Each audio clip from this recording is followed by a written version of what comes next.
જય સ્વામિનારાયણ બાળકો, ગણિતની અંદર જે આપણે પ્રકરણ 10 જોઈ રહ્યા છે, 10મો અને 100મો ભાગ, એની અંદર આપણે ચડતા ક્રમમાં કેવી રીતે ગોઠવવાનું એ આપણે જોઈ ગયા. દશાંશ સંખ્યાને ચડતા ક્રમમાં કેવી રીતે ગોઠવવાનું એ જોઈ ગયા છે. તો હવે ઉતરતા ક્રમમાં કેવી રીતે ગોઠવવાનું એ આપણે જોઈએ.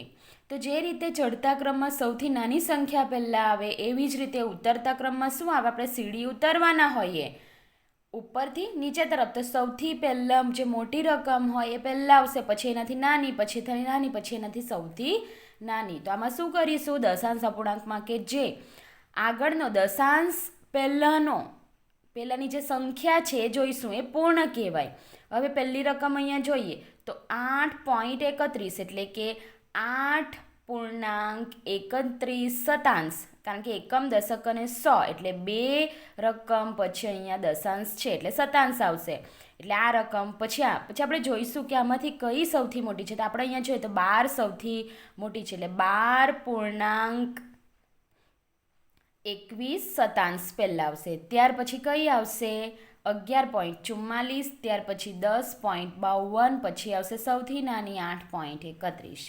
બીજું જોઈએ તો 19.81, 17.93, 18.81, 16.61, એમાંથી સૌથી મોટી સંખ્યા કઈ છે? તો 19.81. એ શું આવશે? પહેલાં આવશે.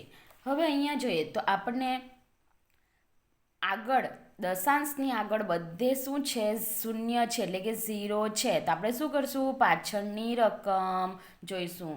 પાછળની રકમ એટલે દશાંશ પછીની રકમ જે મોટી હોય એ પહેલાં લખીશું. એટલે 0.32 મોટી છે એટલે પહેલાં લખીશું. ત્યાર પછી 0.31, ત્યારબાદ 0.23, ત્યાર પછી 0.13.